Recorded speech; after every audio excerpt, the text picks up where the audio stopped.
first session starting now is going to be a 2-hour session. What you can expect from this session is an experiential learning. So we're going to go through design thinking, but on a practical level, pragmatic level. So it's not going to be just me explaining to you what design thinking is. It's going to be us doing design thinking. At the end of this exercise, we're going to solve a real-life problem that's affecting millions of South Africans. Yes, so that's the idea. And yes, I will introduce the program in a moment. That's the QR code, so you can take out your phones and scan it, or take a picture, you can scan it later. You will have all the information that you need about the acceleration program. I'll just give you a couple of seconds to do that. And also on the QR code, it will take you to our YouTube channel where this session will be made available. So if you're not fast enough in terms of writing down ideas and things like that, you can always watch it back, relax, slow it down. It's going to be on our YouTube channel. And that's important because we're not going to share the slides with you. So you might want to use that tool instead to revise whatever it needs to be revised. Having said that, how do we build successful businesses? Okay, we've spoken about riches, we've spoken about creativity, but now let's come back to the real world, the real life. How do we build successful businesses? Yes, you've identified the problem. Yes, you've come up with an innovative ideas, but okay, how do you now transition from that to building a successful business? Anybody? Like I said, it's not a presentation, it's an engagement. So just throw it at me. It's not dumb answers, yes. So after the idea phase, you actually profile the idea. So Okay. that it's something pending.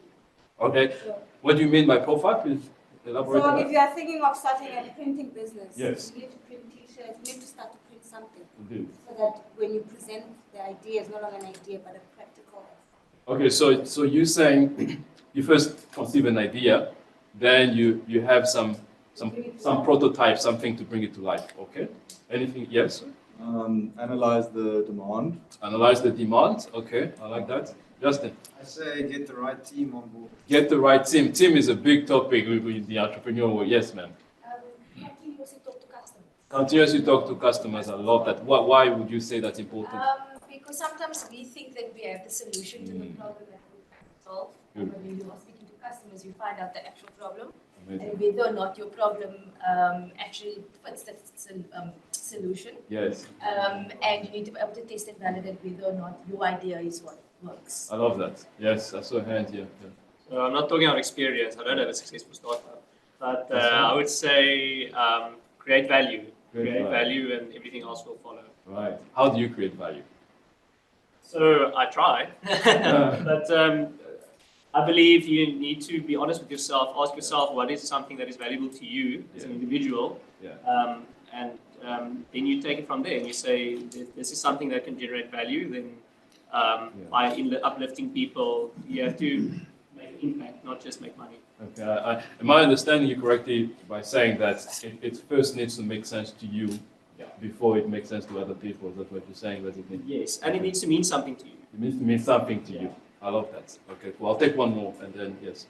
Identify your target market. Identify your target market, right? Yeah. That's The homework can identify where exactly it is that you need to specify. Yes. I feel like you guys have answers to everything. We might as well stop here. Like, so that's amazing. No, that's top notch. I love all the points that you have mentioned. Personally, this is the process I like to follow. I've built. I wouldn't say that I'm the most successful entrepreneurs, but I've built a few successful, businesses. And usually, and also I read a lot, learning from other people. Everybody say the similar things. First, you identify the problem. I think everybody said it here. Okay, we identify a problem, fantastic.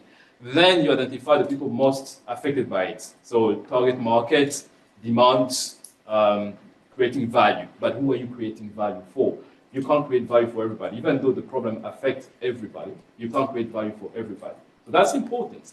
Then find an innovative way of solving that problem. And then, as my entrepreneurship lecturer used to say in my undergrads, you don't have a business until you have a paying customer. There needs to be transaction. If there's no transaction, monetary transaction to be specific, it's an idea. It's not a business. Unless you are in a non-profit.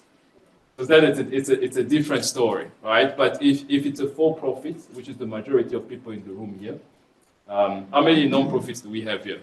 I know Precious non-profits. I know about the business. All right, cool. But for the majority of us, you are in the business of making money. Let's not lie to ourselves. Yes, you're solving a problem, but you also want to make money. Let's just be real, all right? You also want to make money.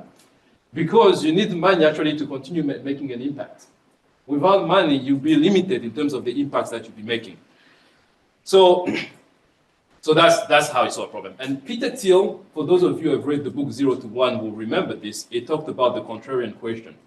So in the book 0 to 1, the contrarian question, it defines it as being, what is the important truth that very few people agree with you on? So if you have to convert that in business terms, you would say, what valuable company is nobody building? Well, this is actually a great interview question. For those of you, somebody talked about having the right team. When you start hiring, ask them this question. What important truth very few people agree with you on?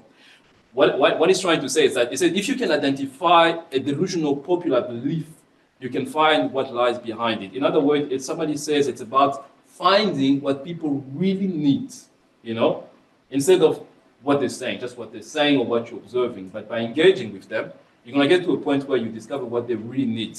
And that's where you're going to discover that, but everybody's in fintech nowadays, but the popular belief is that fintech is a hot topic, is the sexy thing now. Everybody goes to fintech. Chances are, you can easily raise funds, you can easily capture a piece of that pie of the market.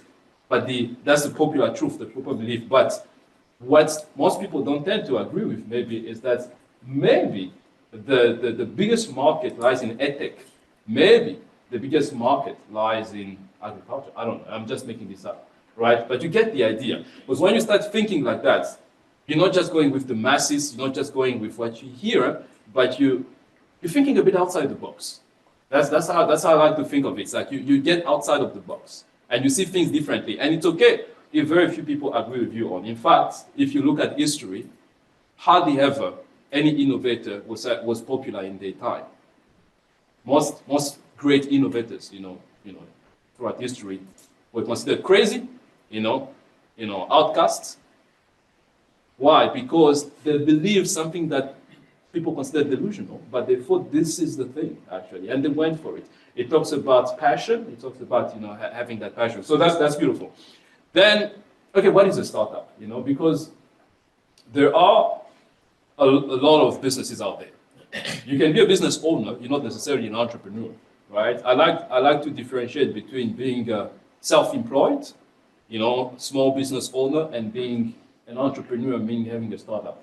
But then how do we differentiate, right? So what is a startup? Let's start there. What do you think is a startup? Anybody? Like I said, there's no damn answers. It's just answers.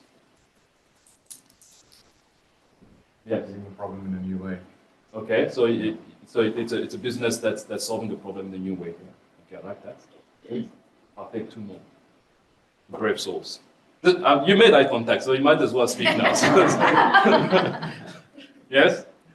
Well, basically, it's a business that solves problems. Okay, so business solve problems in a brand new way. Yeah. I'd say it's something scalable. Yeah. Very good. Yeah. Now, yes.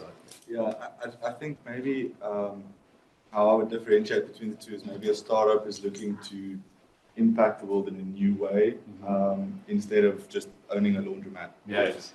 Not that there's something wrong with owning a laundromat. Yes. Yeah. Yeah.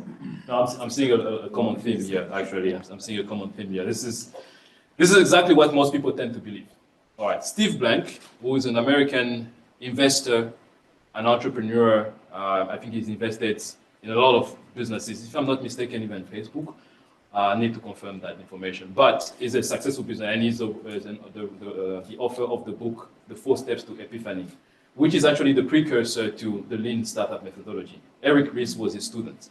So if you want to get to the root and really understand the Lean Startup methodologies, read The 4 Steps to Epiphany. But anyway, it defines a startup as being a series of untested hypotheses. We'll get into that in a moment.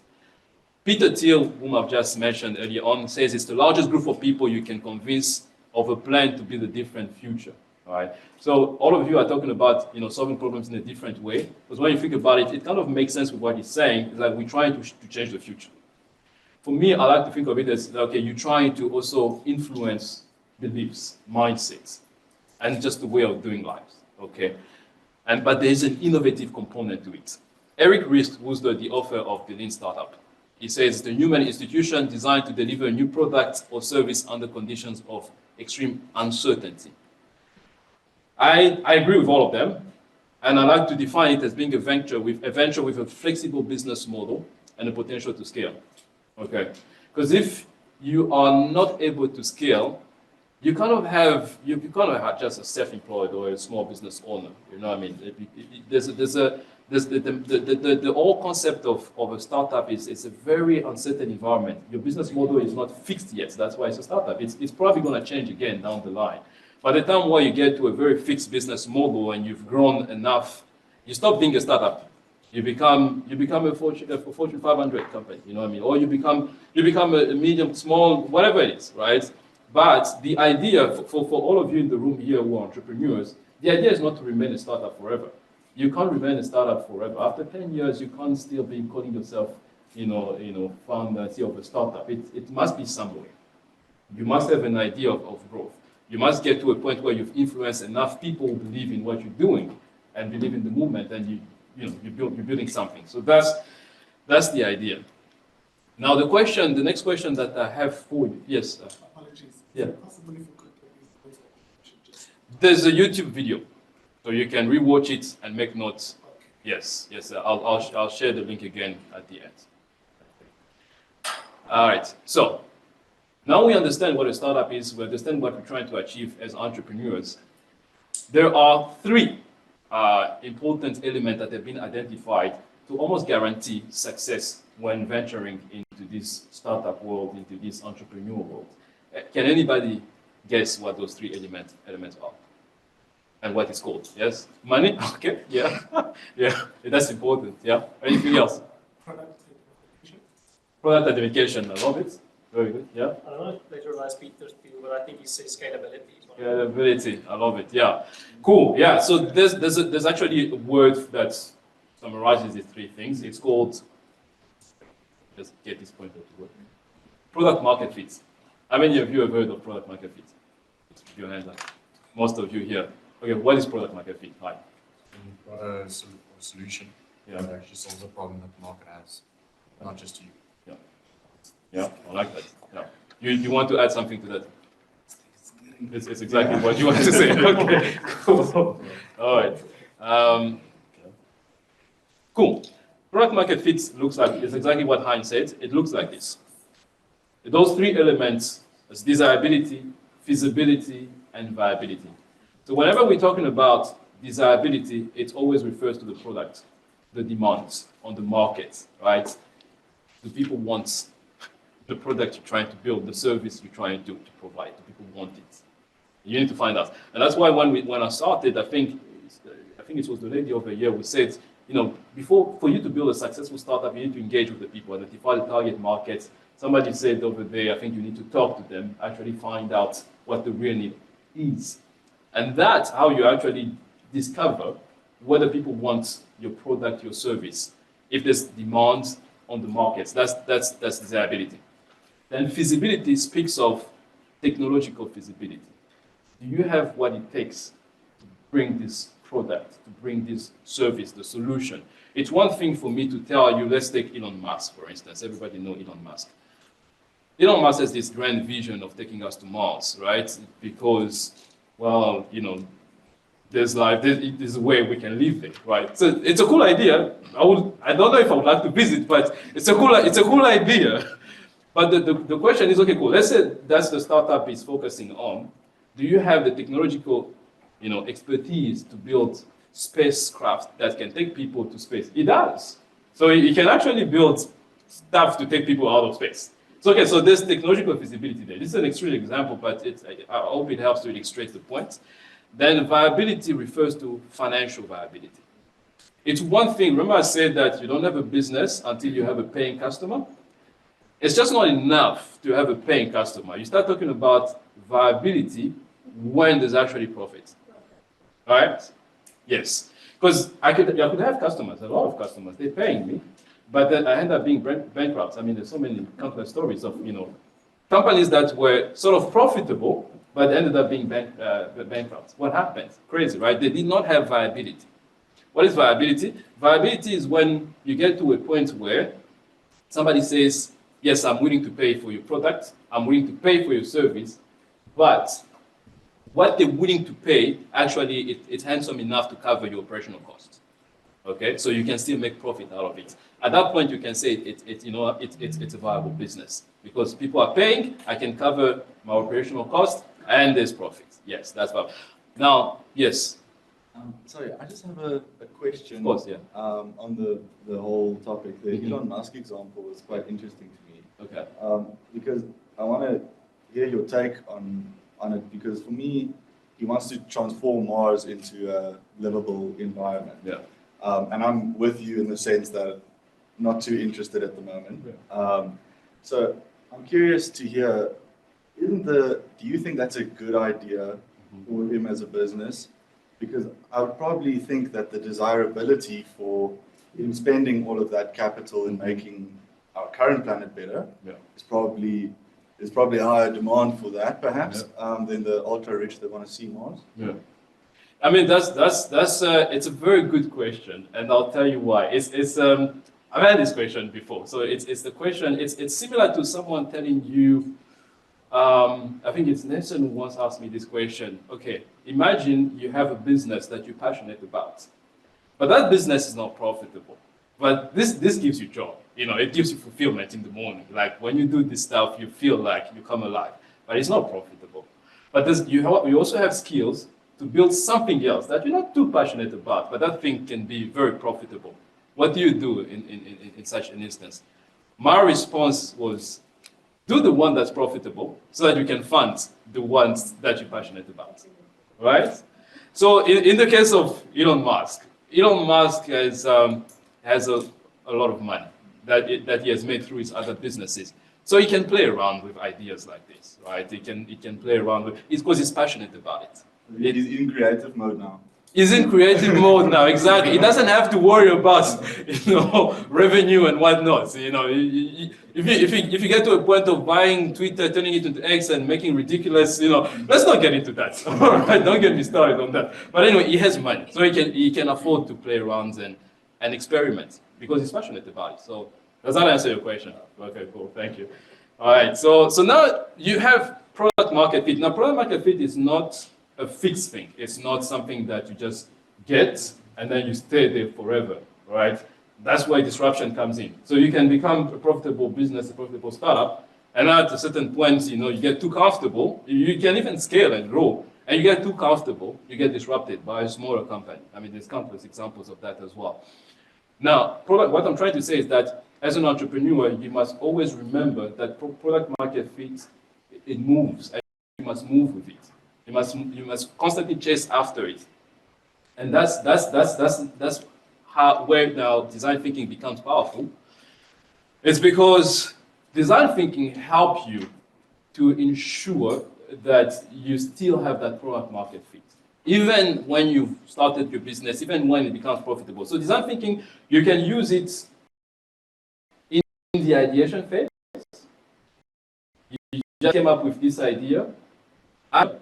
Is this about? So you can use this design thinking as a tool, as a process to follow, to kind of if you have product market fit before you even launch, or which is the case of all of you here. That's why you're here. You already have a business that is somewhat doing well. That's why you've been selected. Now so that means you probably have product market fit. How do you maintain that product market fit, or how do you even grow it? That's where design thinking becomes powerful. So what is design thinking? I'm sure most of you have heard of design thinking. Anybody? You made eye contact. It's too late now. So what is design thinking? I'm sure you've heard of it.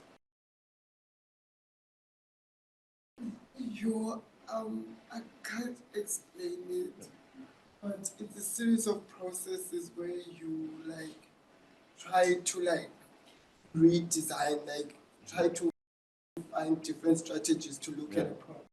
So you Yeah. like go over different things, Indeed. empathize, research, and then Yes, test, yes, prototype, then go back against basically a model approach. Don't doubt yourself. So you know the stuff. It's just cool. That's what he said actually. And I like the fact that you use the word process, because remember how I told you that being creative is a process, right? It's not about the results, it's about the process. The same concept with design thinking. So design thinking, Tim Brown, who was a lecturer, a professor at Stanford, who was also the founder of IDEO. They're big on design thinking. They actually kind of made it famous. So he defines it as being a human-centered approach to innovation that draws from the designer's toolkit to integrate the needs of people, the possibility, and the requirement for business success. In a nutshell, it's a human-centered approach to solving problems, to coming up with ideas, to validating hypotheses. Coming back to Steve Blank's definitions of a startup, which is a series of hypotheses. What is an hypothesis? It's just an assumption that you have, right? You wake up this morning, what's your business about, by the way? I do construction. You do constructions. So you woke up one morning, I don't know if it was at night, and you had that light bulb moment. You said, hey, I can solve this problem for people, in the construction space. But then the question for you at that moment was like, is this a viable business, right? And design thinking helped you answer that question. So at that point, that idea was what Steve Blank referred to as an hypothesis. It's an assumption. There's a series of assumptions here, as you can guess. Your first assumption is that this is a problem. Second assumption is that it's a big enough problem that people care about it. Third assumption is that I can come up with an innovative solution to this problem. We can continue. Fifth assumption being that people actually will like my solution. Then we can continue. In fact, they will like it so much they will pay me for it. These are all assumptions. These are all hypotheses. Now, your role as an entrepreneur is to validate these assumptions. That's all. That's all you're doing. That's why it makes sense for him to define a startup as a series of untested hypotheses. And even as you progress in your journey as an entrepreneur, you continue coming up with ideas. Every day you wake up and say, hey, you have that light bulb moment. Man, okay, we can add this product. We can add this service. Maybe we can try tapping into that market, all assumptions. What you have to do is validate. And that's the power of design thinking. Now, when it is a human-centered approach, meaning that, in fact, engineers came up with actually design thinking, because any engineers in the room? Yes. So you know about the waterfall approach, the waterfall methodologies. Back in the days, as an engineer, you start working as a young engineer, they used to use this waterfall methodology, meaning you meet with the clients, they give you a bunch of descriptions, then you go into a lab, you work with your team and whatnot. 6 months later, whatever time later, you come back, present them the solution. They're like, "What is this? This is not what we asked." And it's like, "What did you ask?" It's like then they give you more specifications. Then you go back. Then you work again on your team. It worked and it didn't work. It was a weird approach. So then people said, "Okay, no, why not keep the customer, the human, as part of the design process?" So that's what design thinking is about. It's about keeping your target audience, your target user as part of your process. As you're coming up with these solutions, with these ideas, include them. Let them actually help you get to the optimal solution for their problem. That's what design thinking is about. So it's a human-centered approach to validating ideas, to solving problems. That's what it is. And it has, I see your hand. I also just wanted to say, Yeah. design thinking also allows you to not take your specific solution, how you want to solve it. Yes. How the problem. I love it. I love that. In fact, entrepreneurs, I've said it before, for those of you who have heard me talk, entrepreneurs have a tendency of falling in love with the problem. Like you said, rightfully so, it's something that's of value to you. You're in love with that problem. But the challenge with that is that it limits you to think outside the box, right? So that's why you say it's like, design thinking helps you to kind of step outside of the box. Instead of falling in love with the problem, they fall in love with the solution. The other way around. Instead of falling in love with your solution, you think, because as a venture builder, I remember I worked as an early stage venture builder. Most of the time people will come up to me, because early stage, it's a lot of ideas. People will come up to me and say, I have this big idea. In fact, it's gonna be big. It's gonna change the world. They're so convinced. I was like, cool, all right, let's hear it. And then you read, you're like, are you serious? No, it's, in your head, it makes sense. But don't fall in love with the, and when you give them feedback, they never talk to you again. I'm just being honest, that's all, but that's the world we live in. Why? Because they were in love with the solution. They probably spent some time toying around with that idea. Maybe they even have an MVP, And then you tell them, and this I've seen with spin-offs. Spin-offs, these are researchers that decide to have the research commercialized. So, you would have, especially researchers, you have someone who's a PhD. So he spends his master's, his PhD is like 3 years, so 2 years of master's, 3 years of PhD, that's 5 years working on a concept. Then you come and tell him that this is not a viable business. Are you crazy? Because that is baby. And he spends so much time caring for it, nourishing it, nurturing it, that it's difficult for him to think almost critically that, okay, maybe this is not the right market for this. Maybe not, it's not the right approach, right? So that's the same thing, yes? I just want to say, I think like that problem would also probably hinder a lot of people from moving with the product market fit that you talked about earlier. Yeah, absolutely, absolutely. And in fact, you would see that most of the disruption that happened, like I said, is because people got comfortable in the sense that it's like having a hit track. You a singer, there's this one song that just goes viral, and then you get comfortable. You never release anything else again in 10 years.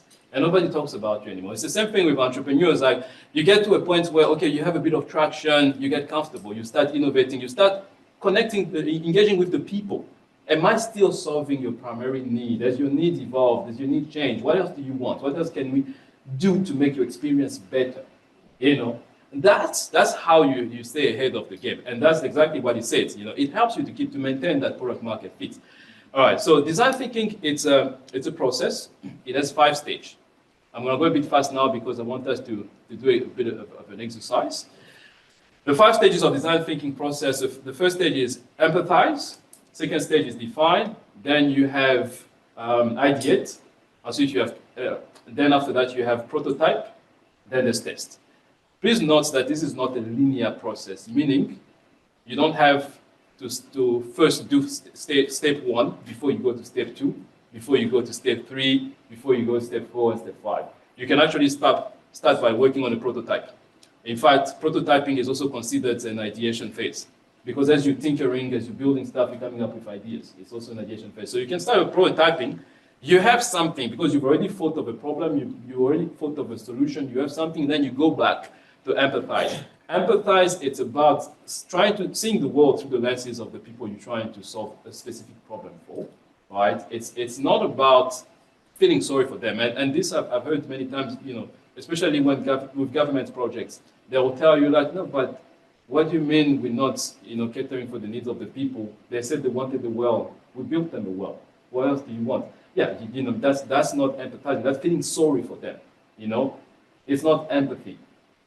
Empathy is not feeling sorry for people. So you're not in the business because you feel sorry for them. You're in this business because you understand them, you understand the circumstances, you understand where they come from, and all the elements contributing to the circumstance in which they find themselves. Once you understand that, only then you can dare to say that you know what the problem they have. Until you understand that, you can't potentially speak on behalf of that group of people and say that this is their problem. How dare you? Have you lived in their houses? You're trying. Let me give you an example. You're trying to solve a serious problem. One of the entrepreneurs that I've worked with is actually supposed to be here. Anyway, he is targeting townships in the UKZN, and he has these eco bricks that he has developed. Reason being is because houses got burnt because of the materials that are being used and stuff. So he thought we can have eco bricks that's cheaper, that's durable, and that brings human dignity, right? It's completely different story if that person speaks from a point of, I have lived there. My house got burnt. I know the reality of being there. I know the circumstances. I know what people go through on a day-to-day basis. So when I tell you that this is a problem, I know what I'm talking about. I've lived in that world. That's what empathy is about. It's about living in that world. Stepping out of your comfort zone and engaging with your target audience. I personally feel like My generation and the Gen Z generation, it's maybe not my generation, the Gen Z generation. People are a bit lazy. No, I'll just say it. No, people are lazy. I'll just say it. You know, I mean, think in terms of our parents' times. People, when they were starting businesses, excuse me, successful businesses that we see today, they didn't have the resources that we have today. Sometimes they had to walk miles to engage with potential customers, to go really find out what's the problem here. They had to get out of their comfort zone almost on a daily basis. But now, you need to have, first of all, is there Wi-Fi connection? So let's start there. You know what I mean? Okay, don't get me started on that. Let's just move on. So that the point I'm trying to make is that, and even Steve Banks said it, as an entrepreneur, you must spend at least 40% of your time outside of the building. He said, there are no answers in the building, so get the hell out of the building. Spend time outside of the building. You can't be out here, I'm solving the problem for you, but we only meet via Zoom. We've never met in person. I don't even know what you look like. I don't even know where you live, but I'm solving the problem for you. That's crazy, right? But that's the world we live in. Get out of your comfort zone, go where he lives. Try and find out if you can stay there for a couple of days. Do what he does. Okay, people have a problem with transport. Okay, people complain about transport, and that's a problem you're trying to solve. Okay, cool. Try to use, what are they currently doing? They have to wake up 4 a.m. in the morning. Go there, wake up at 4 a.m. in the morning with them. Take the routes that they take. Do what they do. Then you're able to see the world through the lenses. It's different. Because sometimes you can even ask somebody, what's your problem? It's difficult for people to tell you what the problem is, you know? It's what Henry Ford said. If I asked people what they wanted, they would have said faster horses. And rightfully so, because that's what they thought was the solution. Faster horses. But is that what they really needed? Had he gotten them faster, fatter, stronger horses, it would have probably helped, but we will not be here in terms of technological advancement, you know, at the rate of which it went at least, you know. But then, at that point, how do you get to, we'll talk in a minute in terms of how do you get to the needs. Okay, we'll talk about that in a moment. So that's empathize, and then there's define. Once you understand, you know, the background, you know, the circumstances, then you have insight. You really have insight. Majority of the people here are predominantly black, or predominantly white, predominantly mixed race.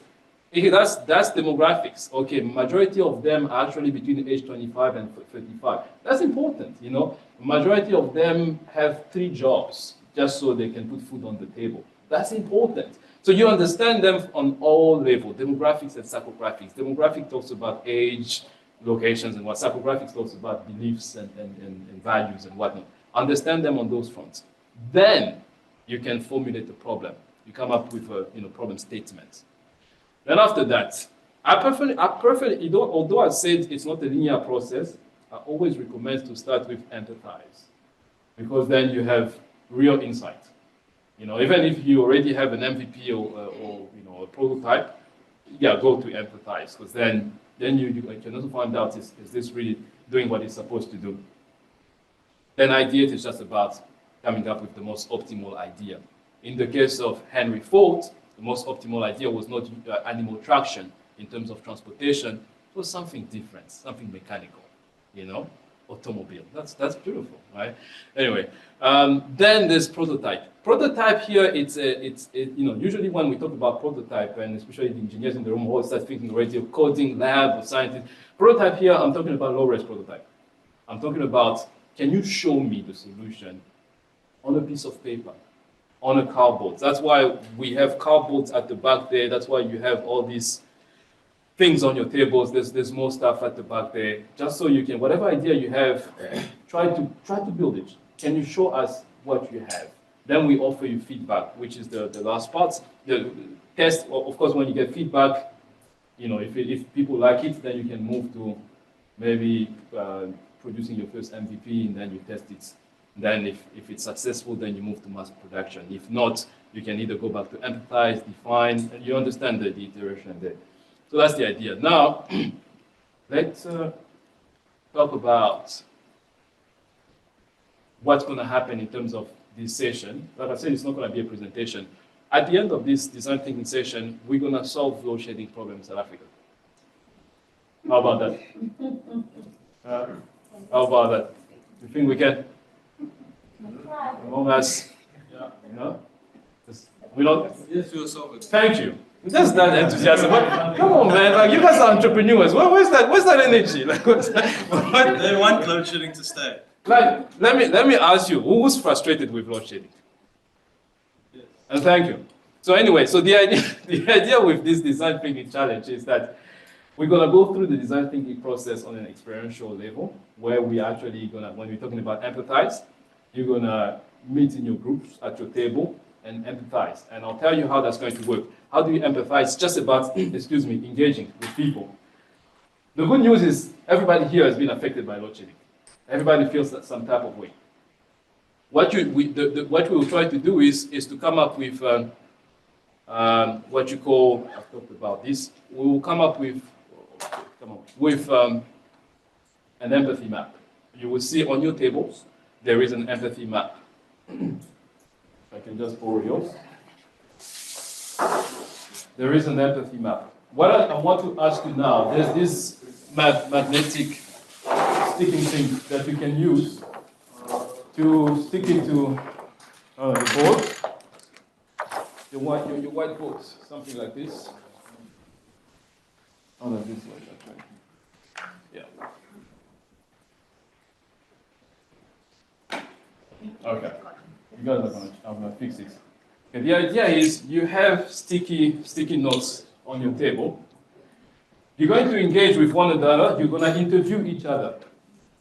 And what you try to find out from this exercise is what is the big problem? What is the big? So we start with what is the big problem when it comes to load shedding? What is the big problem?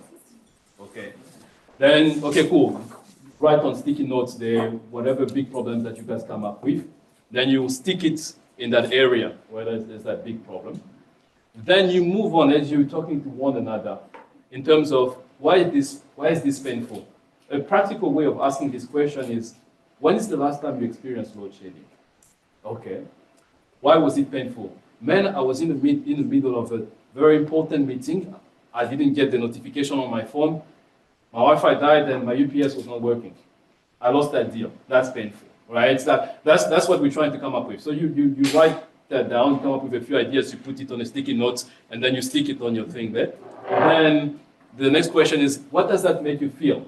Like most of us here feel frustrated, as we've just said now. What else? You know, what's the user feeling? Because the target user is yourselves, right? You imagine you are the entrepreneur, and that's the problem you're trying to solve, and you're engaging with potential customers. What are they feeling? Okay, so that's what you ask them. And then what's the outcome? What happens if these problems remains unchecked?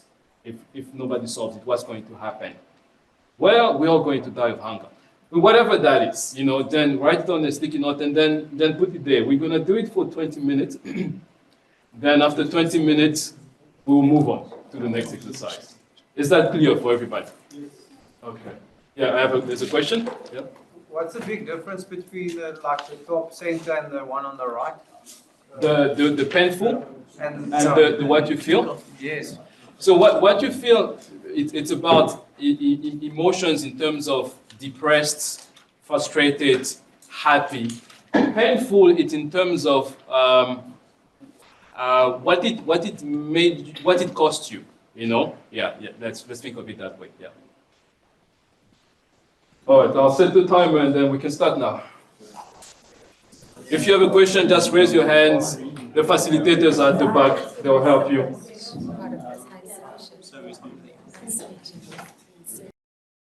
Can I just get everybody's attention, please? So what's going to happen, everybody's going to give us feedback. First of all, what I would like to hear in terms of feedback, it's in terms of how was the collaboration, the empathy building exercise, how did it go? How did that go? And then you can just walk us through, the empathy map. Then, of course, if you have any questions, please ask, because we'll come to you and they will ask you questions. So, whatever you're ready. Yeah, no, it went really well. Everyone gave their inputs. We kind of first flipped the process on its head, speculating what a solution could be, and then working back. So we identified that microgrids could be a solution. So for those that don't know, microgrids it's like a smaller portion of a grid.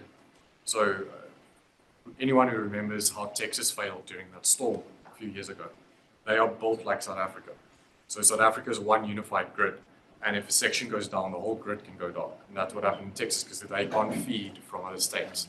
So the idea of microgrid is like Durbanville would be a microgrid on its own, with its own generative capacity and own production capacity. So we said the problem is the infrastructure because it's distribution, yes, but it's also production.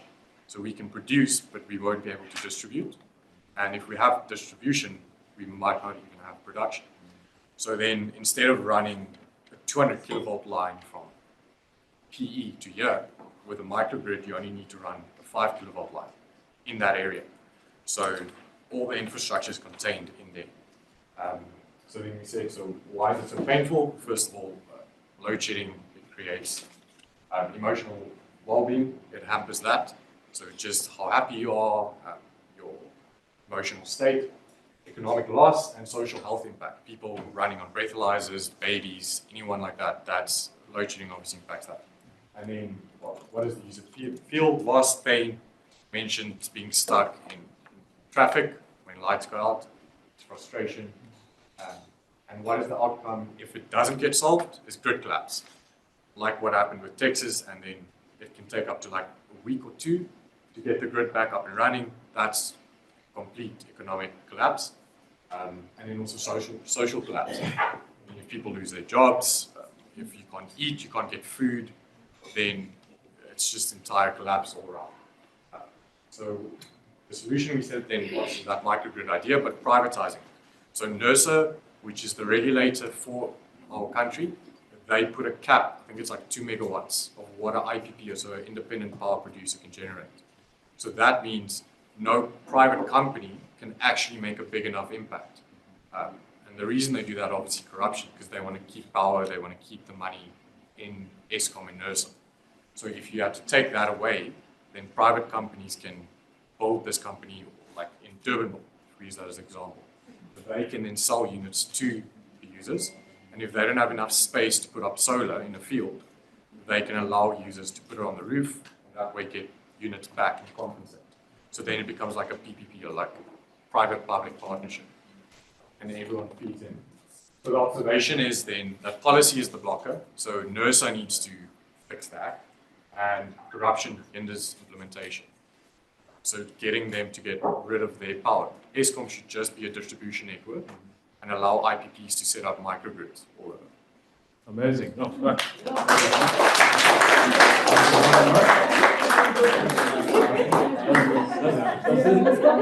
Okay. Does anybody have any questions in terms of the process and the outcome? Yes. Can you maybe just summarize your problem again? I want to just ask a question on that. So the problem is that load shedding is there, and how do we solve it? And the problem is twofold. It is infrastructure and privatization. Okay, what's the result of those two problems? And then, like, why do you have that result? I'd say to answer those questions will get you closer to what the actual problem is, maybe, but that's just how I would approach it. So when you said the result, are you talking about like the outcome, the consequence, if the problem was left unchecked, like if it was not solved? Is that? I'd say you have a technical, I don't know. Because we're going to get to it in hours. But yes, yeah, no, I understand. Because I'm just trying to see if I understand your question. Because he spoke about grid collapse. That would be like the worst outcome, you know, if the problem was left unchecked. Is that what you're asking?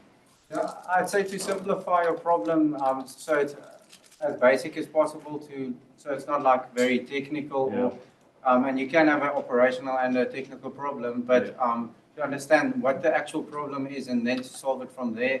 Remember, by the way, this is feedback for everybody. This exercise is not about formulating the problem.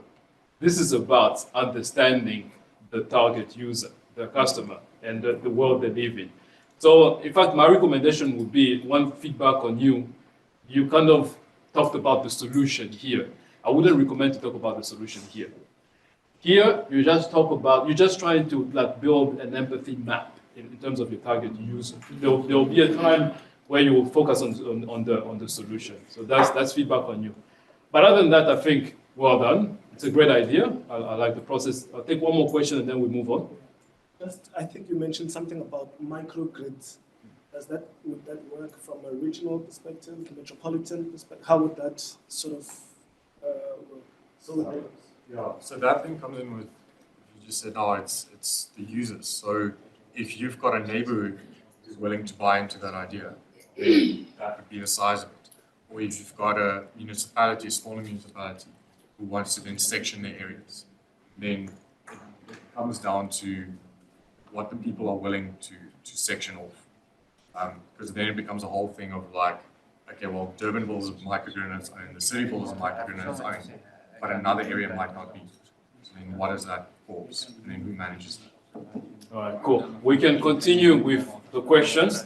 I feel like I like this. I mean, you're getting the idea, because even for them, although they do the customer discovery amongst themselves, but you are also affected. So as they're giving you the result of their customer discovery, you have more and more questions. So yeah, you keep your questions. When we go for a break, continue engaging. I think it's quite exciting. We're going to move on to the next group. Yeah, if you can just briefly, first of all, kind of summarize the experience, what it was like collaborating, and what's the findings. All right. Yeah. This is how we discussed it as a team, with the lens of empathizing with the South Africans. Because the biggest problem is it's just inconvenience. That's how we saw it. Load shedding is just inconvenience, and it's costly. Whether you're a student or you're a big business, and the painful part of it, you lose time. In us SMMEs, we lose, I would say, reputation. There's that notion, there they are. And reliability is tested. How the user feel, it's frustration. Some they feel unvalued and unimportant in the clients and so on. And then it comes to the outcomes on as we call it. You have to put up more time, which drains your flow, pay, your employees over time, which in some instances it leads to dissatisfaction of clients. All right, and then, what do you think the user is a solution? It's the solar, and I think I like that idea. Although when I think about it, yes, I think it's good that we get diverse approaches. There are communities that they can afford that. There are communities that they can afford that. So, but whatever that can release stress from the main grid, I mean, we need to just welcome it. All right, and then the observation, it's always negative responses, from the general, what you call it. Like now, matriculants have started with exams, and then I'm really not sure of the timing of it. But anyway, yes, low ratings and negativity impacts. So that's how we've looked at it at the lens of empathy as this group. Amazing, yeah, thank you. Well done. I just want to ask, in terms of the collaboration, same question with you, like, how was the conversation? Was it like one person asking, or you just guys were firing off ideas? How did that work? You're just sharing ideas, very cool. I'll take two, questions or comments on their process and their ideas, if anybody has any. I just want to ask, why do you think the inconvenience part is the biggest problem? Good question. Look, they're free to. Yeah, you guys, it's the whole thing. But how I think ESKOM has moved from selling energy and they are selling convenience to people. Because it makes life so easy on many things. In 3 minutes, you're coming from work, it's a rainy winter, Cape Town.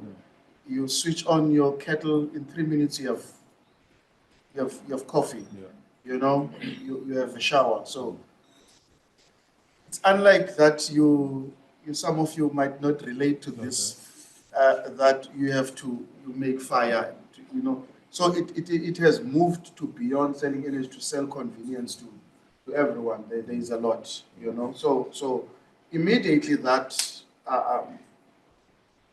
flow breaks, then it inconveniences you. I even look at my kids, once electricity is off, then there is no life. The mood change. No, and they nagging, and I'm saying this thing. Yeah. So yeah, that's how I would look at it. But they can add. They're free to add. For the sake of time, I'm going to ask if we can move on. So the other teams, you will have an opportunity to speak at the other stages as well. So the next stage that we're going to move on. Thank you, by the way. This is actually very enriching. And I have a feeling we might just start our own startup by the end of this session. Okay. Okay, so we've done that. Now we're moving on to define. Now that you have better insight in terms of your target users, in terms of what the problem is, what they feel, you kind of understand them better, the next stage is to formulate a problem statement. How do you formulate a problem statement? I like to break it down into 3 segments. The first segment being the user, and then the second segment being the needs and the insights. In terms of the user, because now you kind of have insight in terms of the problem, what they're feeling and whatnot, try to kind of come up with a persona for your target audience, right? So based on what you guys have discussed here, for instance, who do you think would be the early adopter for your solution, by the time we get to the solution? Are you targeting young working professionals? Are you targeting, older people, younger people? He talked about students, matriculants. He talked about, different categories and different segments. How are you, then if you say, for instance, you identify a persona, you say, okay, we're targeting matriculant, for instance. So we're looking at an 18-year-old pupil, maybe 18 too old, maybe 16-year-old pupil, was preparing for a matric exam. A kind of a description of your persona. That's the first segment. Then what do they need? Coming back to what I said earlier about Henry Ford. Henry Ford asked people, what they wanted. They said faster horses. That's what they said, right? How do you get to the deeper needs? A horse is a noun. To get to the deeper need, you convert that into a verb. Okay, what is the verb behind the noun? The noun is a horse. Then you ask them questions like, what do you need the horse for? Then they will tell you, well, I need to move my goods from town A to town B. Okay, so the verb there is to move. All right, cool. So then we're working with to move. So then the need here is to move. So that 18-year-old student you've identified, let's call him Temba for argument's sake.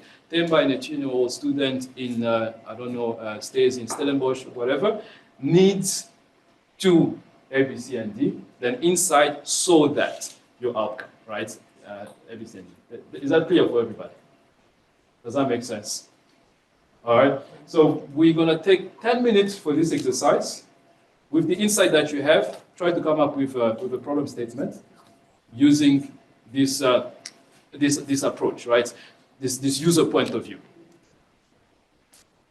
Yes? So is this for our business or for load shedding? No, we're still load shedding. We're solving it for load shedding. Yeah. With the insight that you have now from your empathy stage. Yes? Can you have more than one user? You can, actually, as a matter of fact, you can. Yeah, you can have, 3, I think it's okay, not more than 3. Yeah.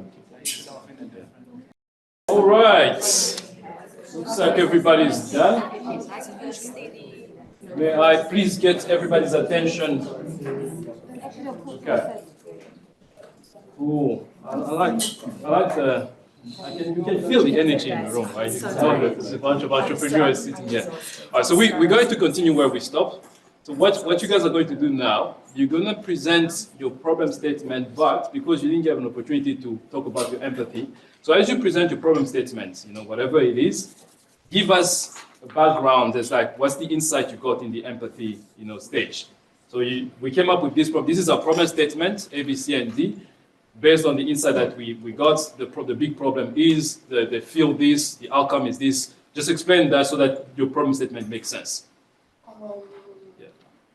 So firstly, we didn't formulate a problem statement, but we did a user point of view. Okay. And also our thing like correlates with both the groups in terms of the user that we were speaking about, but we focus more on our user, which we named as Precious, a part-time entrepreneur, a working woman who stays in Gugulet, who works at 9 to 5, and has a business of tutoring high school students.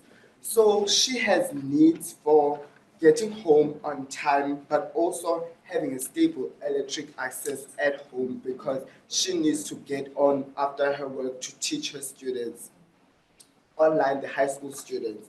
So the insight that we got on why she would want to have a stable electric access is because these students are working on their own timeline and it's her job and she wants to ensure that they pass. So her making sure she has stable electric access can ensure that she does her job more efficiently to better help the students.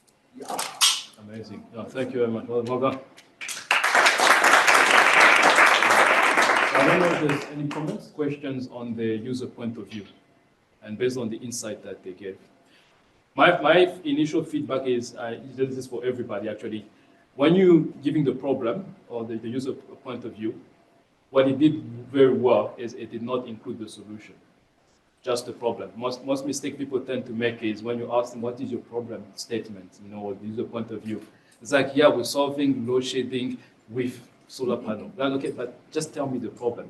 Why this is important is because when you start pitching for investment, and then we'll talk about investment later on, you will see that how, and I'll talk about the art of the pitch. How does it work when you're pitching? Whether it's a presentation, whether you're pitching for investment, there are 3 stages to your pitch.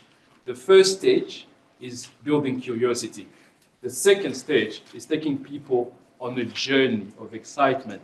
And when you get them to the climax, then you drop the bomb, whatever the big ask is, whatever it is that you're pitching for. That's how it works. Why this is important, not to mention the solution in the problem statement, is because it builds curiosity. All right, you got me engaged. This is a really big problem. Okay, what's the solution? Precious, in their persona, she lives in a very suboptimal world. It's painful. Like, she has kids, and then they can't do their homework, they can't study because of load shedding. It's terrible. Nobody wants to live like that. Okay, cool. What do we do about that now? Then that's that. So that's my feedback for everybody. Don't mention the solution in your problem statement. Just emphasize how big the problem is. And that's the reason why we have a persona, because we can relate to a human being. We can kind of picture Precious. We can picture this young entrepreneur, young working mom, and getting home and just being overwhelmed with not knowing how to help their kids, because there's no electricity. So that was good for me. But anybody else, anything that you observed and maybe want to ask?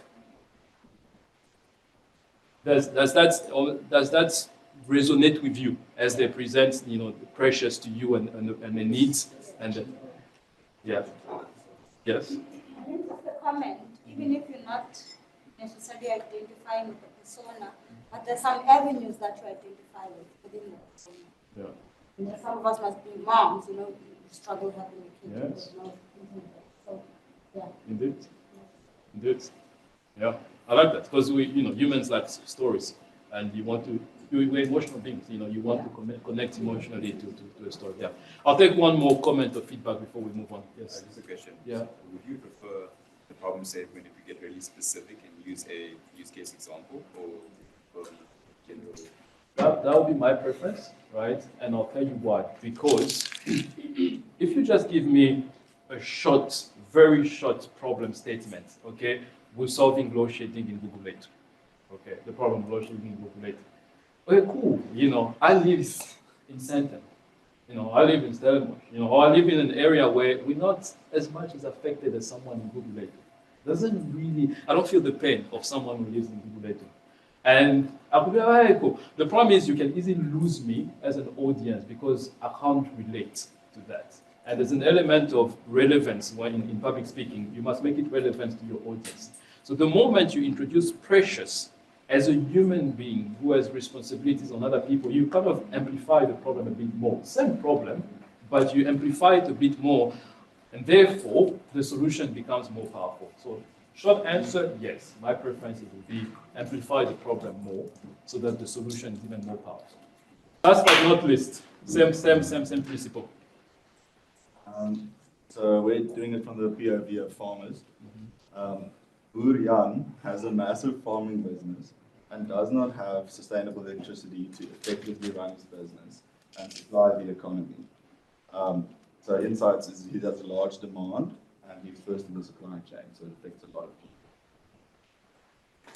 Sure. Should we link the insight, please? Yes, so that it makes sense to us. Yeah, yes. So this might not be as clean now, but a big part about insight from the farmer's point of view is that the people become hopeless, and because of the situation, when it negatively affects their business, and this causes a negative feedback loop because the talent then leaves the country, and this negatively then encourages that same problem. So for us, like the big problem is that, and then he needs to supply the economy. So there's a massive amount of people who would rely on that, and the price of imports, like for our food goes up because we can't supply it ourselves.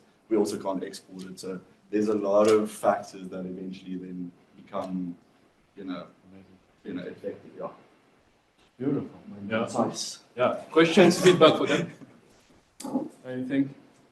So my question for all of you, and I know we didn't mention this, but then in terms of the size of the market, is there? We'll get to that, but I'm just asking because when we're talking from a farmer's perspective, right? It would help saying that from our insight, we've spoken to 5 farmers. You understand? You're in a group of 5, or we've conducted a survey and we have insight for 100 farmers. Because then it makes your insight a bit more, impactful and more real in that sense. So yeah, that's just feedback. And then last feedback is that now that you kind of have it nicely, so there's the user description, there's the needs and the insight. Your assignment would be now to refine it in such a way that it's not too long. Okay, it's just a nice, relatively short, sentence. Yeah.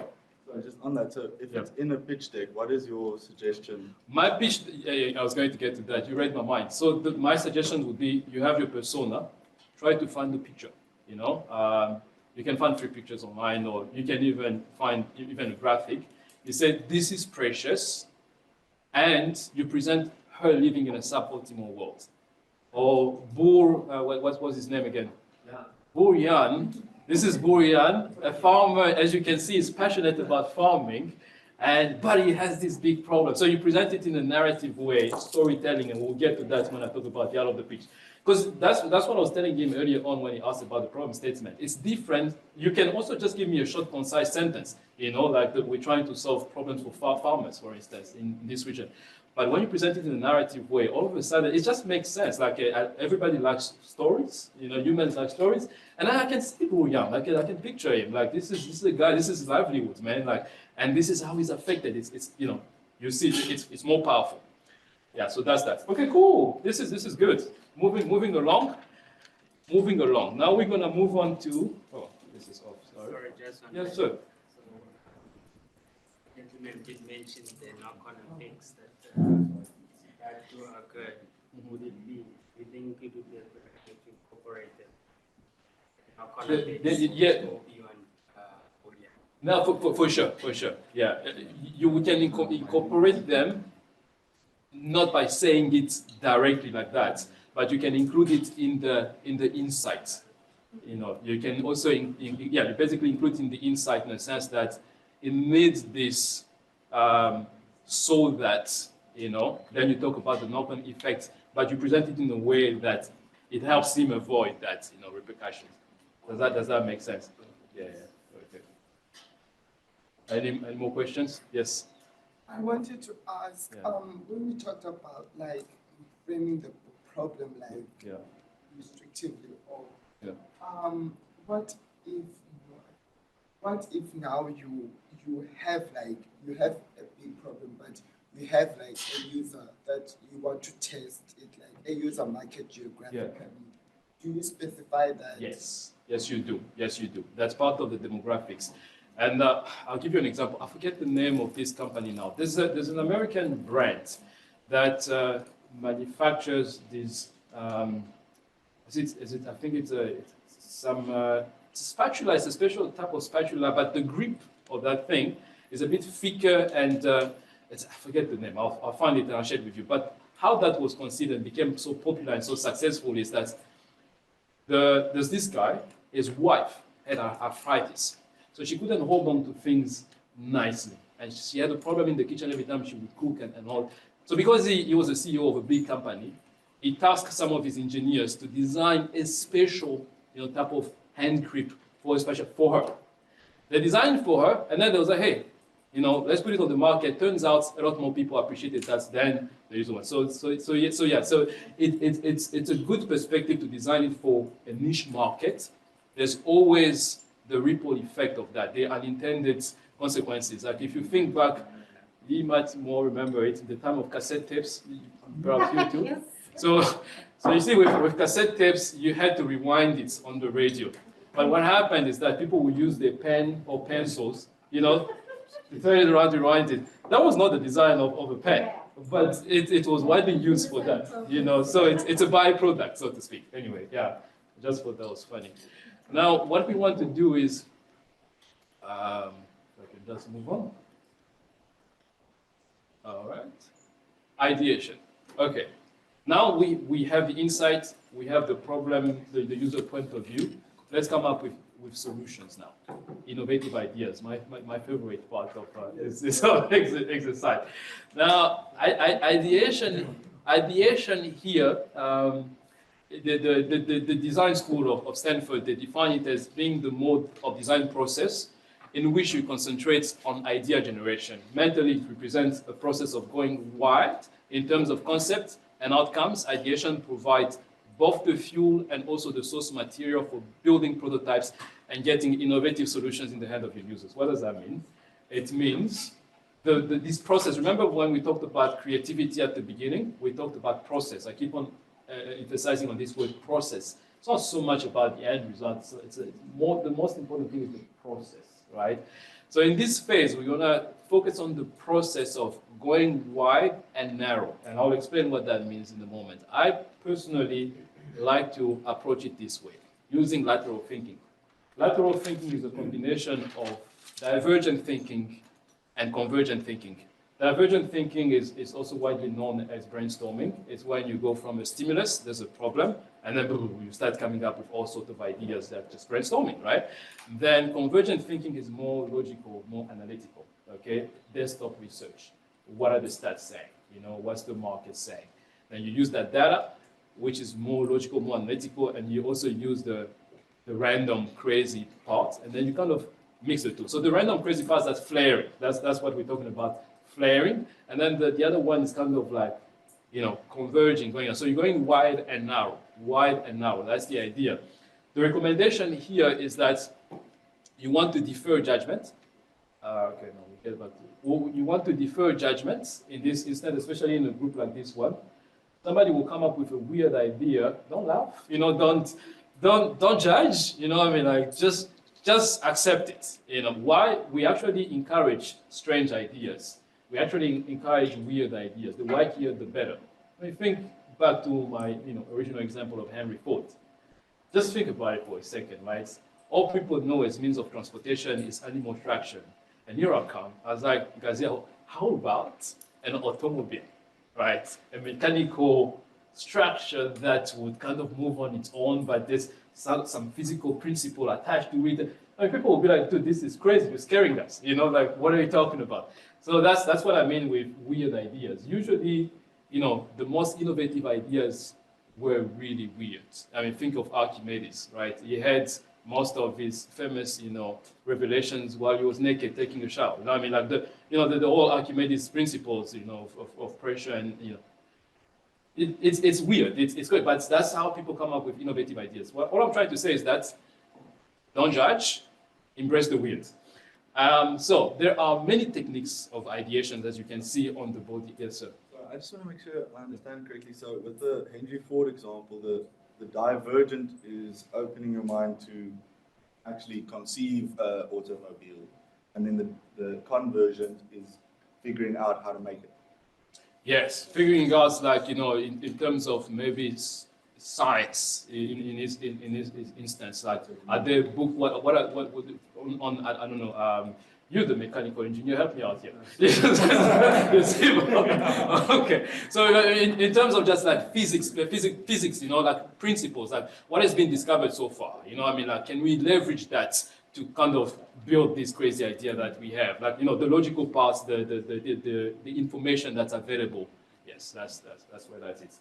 All right, cool. So I want to draw your attention. As you can see, there's different ideation techniques. However, we are going to focus on a specific innovation sprint called the Lotus Blossom. How many of you have heard of the Lotus Blossom? Nobody? Okay, so the Lotus Blossom is a very cool idea. It comes from the idea of the lotus. The Lotus Blossom is a plant, actually. It has 8 petals. So some cool guy, some really smart guy thought, how about we use this as a model of ideation? So at the center of that plant, we write down the problem. And then each petal represents each block, as you can see on the table there. Now, in a group like this, everybody comes up with ideas. Don't elaborate, just give me an idea, you write it down. Then each idea becomes the center of a new lotus blossom. And then you repeat the process. In a short period of time, you can easily come up with 64 ideas. Then from there, you start grouping, sorting, clustering, and you say, okay, I can see a common thread here, there's a pattern here, let's group these ideas together, those ideas together, let's filter, maybe let's eliminate this.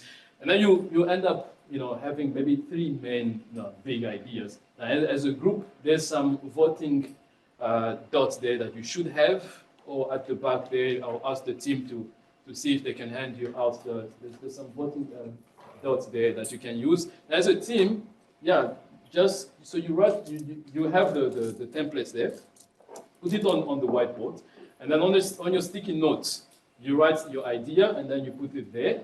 Then at the end, when you're done sorting, I'll guide you through this process, and the team will help you guide you through this process. Say you end up having 3 big main ideas, then you vote as a team, which one are we going to focus on right now? Yeah, so that's the idea. You just stick a dot next to that big idea. That's it. So they will hand out the voting dots now. All right. Is the Lotus Blossom principle clear? I have a question. Is it ideas about the problem or the solution? We're still with the load shedding problem. But the problem or the solution? So anything relating to the question. So let me give you an example. So if we look at this example, I have a laser pointer here. Cool. So let's say we're in corporate organizations and people have been complaining about meetings. Like let's do something about meetings, right? So for anybody who's been in corporates, you know this is a serious problem. Like they're too long, they're boring. Like, okay, how can we make it more interesting? So that's the problem. How might we make our meetings, improve our meetings? So then they sit in a group like this. Hein gives an idea. It's like, okay, time to prep. Give people time to prep. Don't elaborate a bit. Just say time to prep. Okay, we write it down. Time to prep. Somebody else says clear intentions. Like make it clear what's the intention of the meeting. Cool. Write it down. Have the right people in the meeting. Okay, write it down. Right process. Make it fun. Okay, cool. Shared norms. Fantastic. Documented results. Okay. Smart use of time. All right. And that's 8 ideas. Right. Then we say, okay, time to prep. By time to prep, at that point, he did not elaborate on time to prep, what he meant by that. So, okay, time to prep, thinking in terms of the meeting, improving the meeting. What can we say about improving the meetings with relation to time to prep? Okay, give people enough time to prep, which will ultimately improve the quality of the meetings. Then you can start generating ideas there. When you're talking about making it fun, maybe let's talk about gamifications of meetings, right? That's an idea, and then you do the same thing. You repeat that 8 times. Who asked the question? Does that answer your question? Yeah. It's clear? All right, cool. So you all have a notice.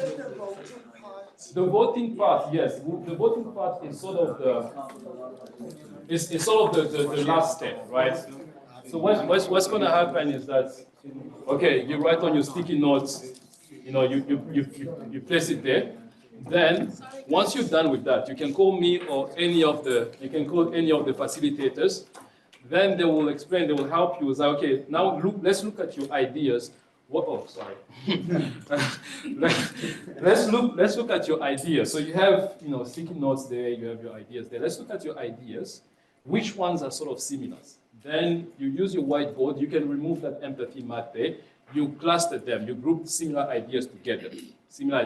Then you start filtering and sorting. Okay, maybe this idea is, it's not really relevant to the problem we're trying to solve. Maybe let's eliminate this. Oh, this one actually can go with that one.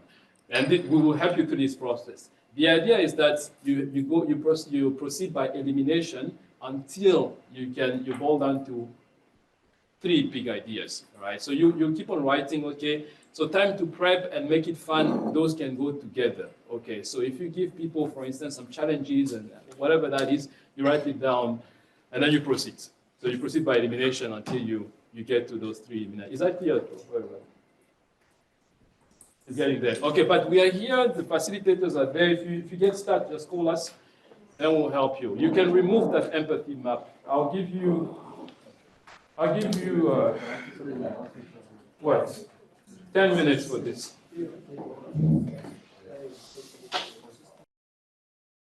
Okay, folks, let's get ready. Let's get ready. Let's finish. We are nearly done. Is this just a tool?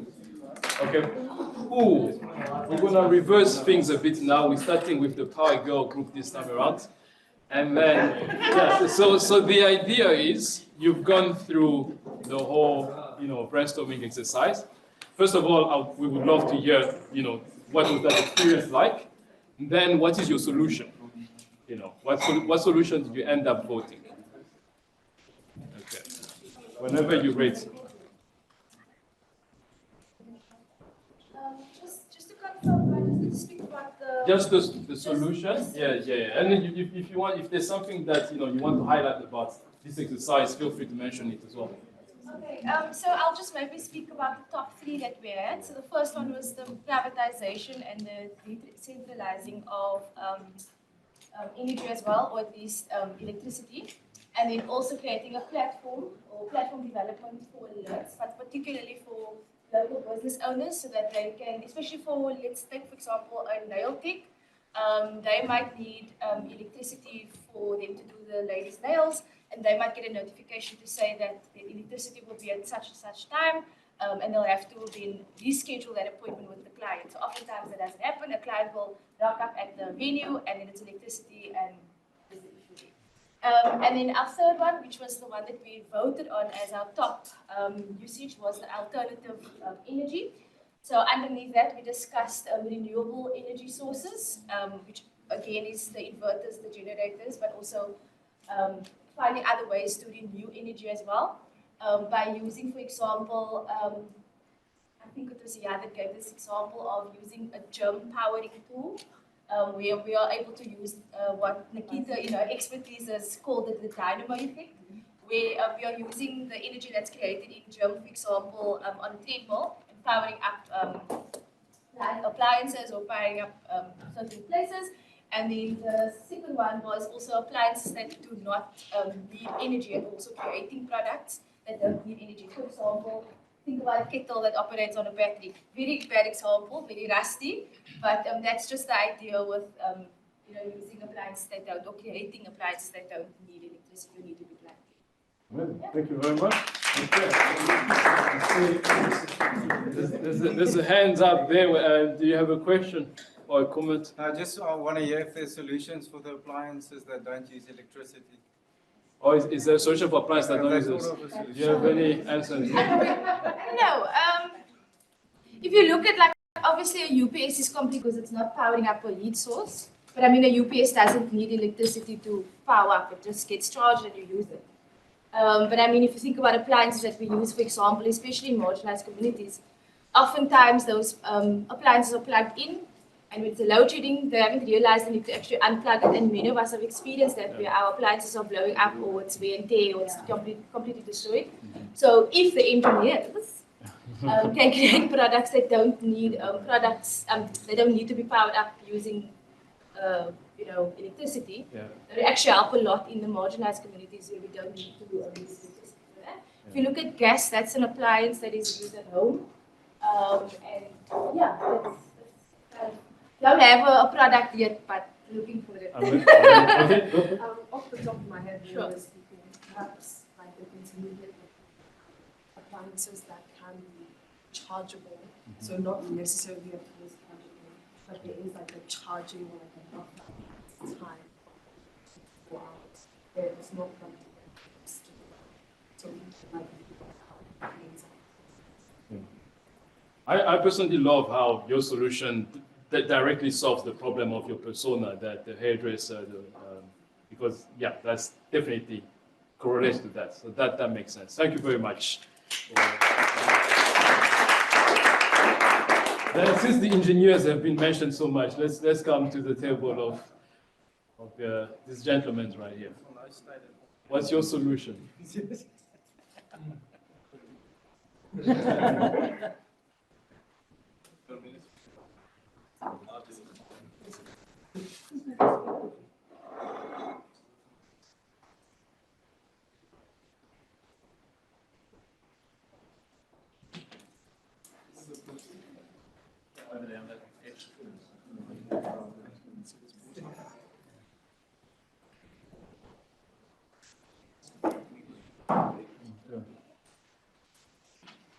While you're setting up, maybe you can tell us about what this experience was like. Good. We kind of jumped the gun at the start of the day by focusing on solutions. But then what we did is focus first on getting some other solutions through there, and then evaluating it against the initial one. We'll take Go for it. Thank you. So we've got we definitely jumped the gun with the solution, but obviously main problem load shedding. We've got quite a lot of different ideas about how to solve it. The main theme that's been recurring a lot is renewable energy, things like wind, oceanic thermal energy activation, which is taking the different temperatures of the ocean water. So like with Cape Town, we've got the Arctic current that comes up in summer, taking the temperature change there and really leveraging that to generate power. So that's just one of the things. So we've used geothermal ideas, mechanical, different storage ways for electricity, as well as importing electricity, but we don't like that at all. And then nuclear, but our main one is microgrids, which is going to be essentially taking the strain off of the general grid for a whole municipality like Cape Town and segregating it. So you've got maybe city centre, Sea Point, I don't know if you know Cape Town or Bantry Bay, and moving all the way out to Belleville, having all these different microgrids that kind of got a two-way energy system where we've got not that much reliance on the main grid. So if the main grid breaks, whatever, then nothing goes terribly for everyone. I think that's answering your question from what I understand. The question is, I'm a little bit confused. No, the question was, what's your solution? And that's our solution. Yeah, fantastic. That's the one we all are like. That's the one. That you like it. And then your initial problem statement, you were solving it for who? Or what was your persona? Ethan actually said it quite well earlier. He said instead of focusing on the symptoms of load shedding, we're focusing on the disease. So, like focusing more on the generative capacity of general population, anyone who needs electricity, instead of focusing on just like a single industry. So curing the disease versus just a symptom. I like that. So then your persona in this instance, it's your business model will be B2B because they're directly solving the problem for the governmental, for the governments, for ESKOM. Well, yeah, directly for the government through ESKOM. Yeah. So we had a discussion with Nicholas earlier. Yeah. It's Nicholas as a consumer is still going to purchase energy as you normally would. Yeah. One, it will be cheaper with the new methods here, but the middle, what is the word? Yeah, the middleman is going to be just changed to more private sector, which is essentially that. Yeah. That's perfect. So then my feedback, I'll get to you now, and to you as well. So my feedback would be then go back. This is perfect, your solution, well done. My feedback would be, before I forget, go back to your user point of view, redefine your persona. You can have an entity as a persona. It doesn't have to be a person. So it can be an organization, right? So that and then you redefine your. Okay. So we did in the previous exercise. We said assuming that policy adopts privatization, then our user becomes local municipalities. Like City of Cape Town, they currently buy electricity from ESKOM and then resells it to us. So they will become our user, and then estates or corporate entities. Exactly. That's perfect. Cool. I love it. So there was a hand up there, and then I'll get to you. Yes. For me, the issue with privatization is the pricing. And yeah, as much as we can like to say, like, private people don't really have our best interests at heart. They're trying to solve the problem, but they really want the money. So how do you propose this being like really feasible to a point that people actually want to do it? Because if it's gonna be more expensive than just waiting 2 hours for the electricity to come back, then Sorry. And also to add on the microgrid, I totally disagree with it being separated, especially within one municipality. So saying at Durbanville it's working, but what's happening in Philip, you understand? So that's exactly it. So we had that cross integration. Okay. So we said that if a municipality or a section does have that microgrid and another community does not, when my language shit hits the fan, then they can integrate and become like an alternate power source. The energy transfers. So you will be paying for it more. For those people to also benefit from it. Yeah, but it's local generation in the end of the day. So you're paying for it, and it's specific to your area, right? Whereas in my area, it's not specific. So the question is now, how will you feel if you are paying for this for your area, but now the shit hits the fan, and then you have to still So remember how, so City of Cape Town would then buy from that microgrid and redistribute to that community. That's how selling of electricity currently works. So they would buy from Durbanville IPP or microgrid and sell to that community because they get excess energy. And so you never really run out of electricity. The electricity is still moving. It's just transferring between different, like, what is the word we use? Yeah, microgrids. So to answer your question about privatization, so privatization actually is going to decrease the price of electricity because it is making available competition between firms. Excuse me? What about Joburg? electricity is so expensive there, and it's not ESKOM. So there are solutions where electricity is not ESKOM, but it's very expensive. Like it's very expensive electricity in Joburg. So that's because of the cap of NERSA. So the reason why they put that cap on is they knew like solar projects only become commercially viable after like 3 megawatts at that scale. And that's why they do it. It's a full scheme for them to then be able to do better pricing. So if NERSA had to take away that cap, then they can afford to provide better pricing. And then two competitions, so two private entities can compete with each other on pricing. And then you can choose the cheaper alternative, and then that forces the other competitor to now decrease their prices, encouraging more efficient energy production, which is renewable, that we've stated here, and therefore making the consumer get charged a much lower price than what ESKOM is currently charging to you right now.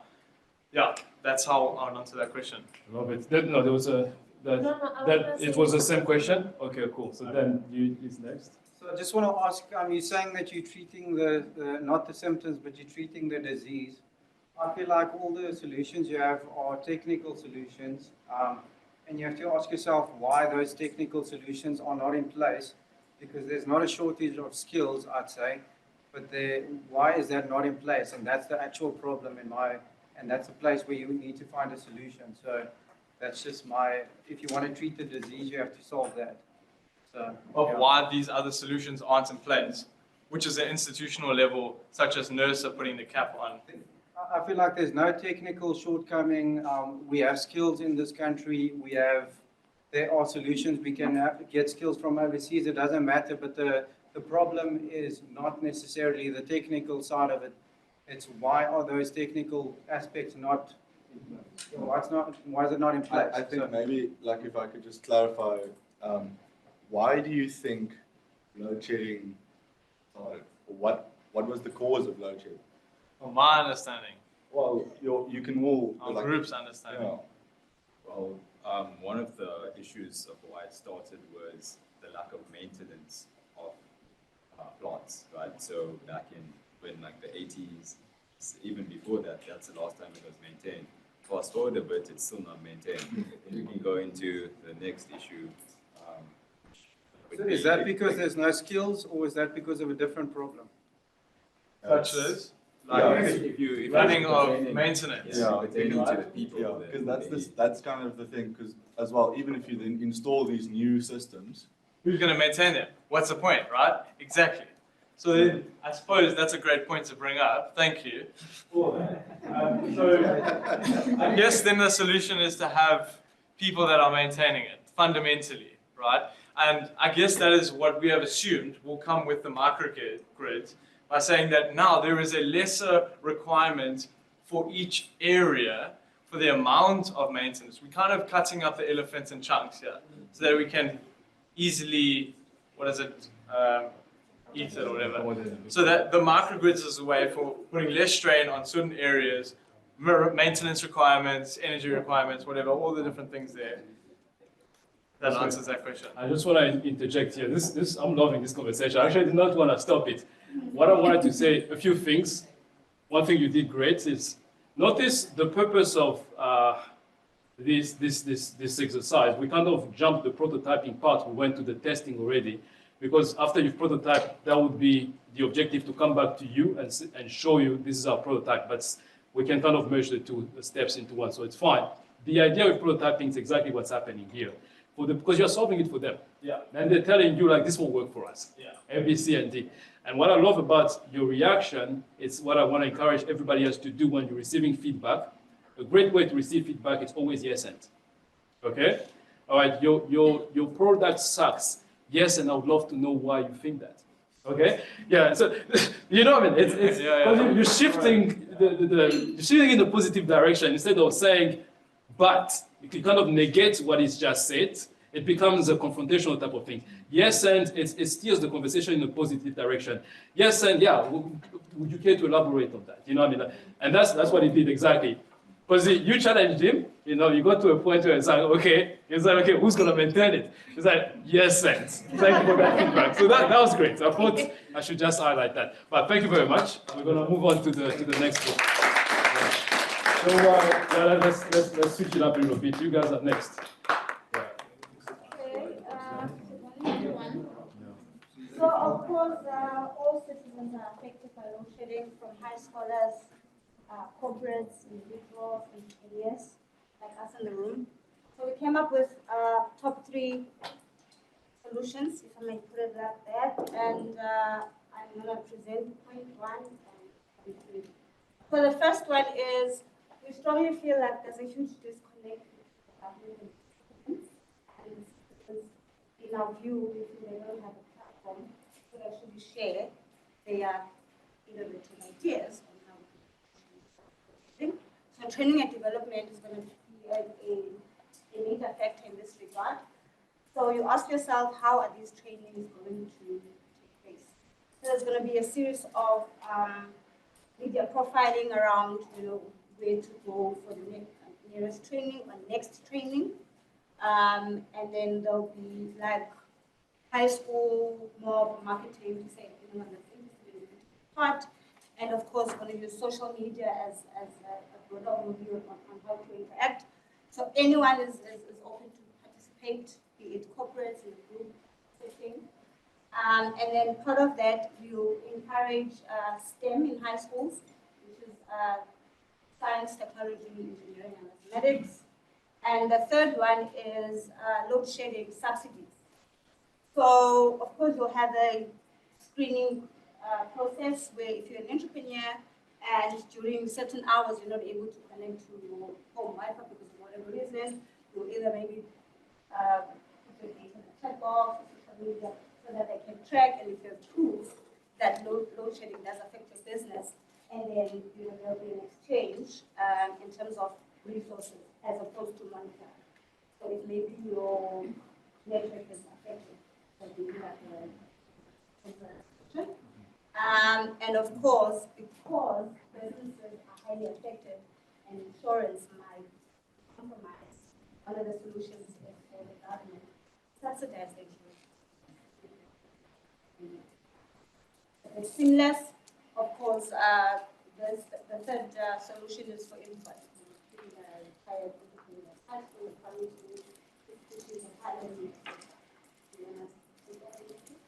Oh, just in terms of number two, we think that like we want to make the circle bigger or smaller. One of the problems with South Africa is that like they do export electricity, even though we don't have electricity currently in the country. So we'd like to reduce the exportation of energy, whether we increase the prices, whether we call on them to actually find solutions for themselves, but we want to decentralize the exportation of electricity and of course privatizations and seeking solutions from the citizens.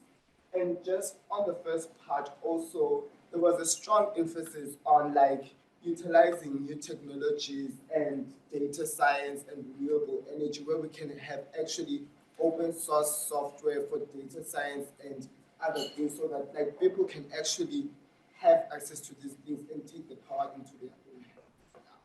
Thank you very much. Okay. So my first question is, please remind us your problem statement, your user point of view.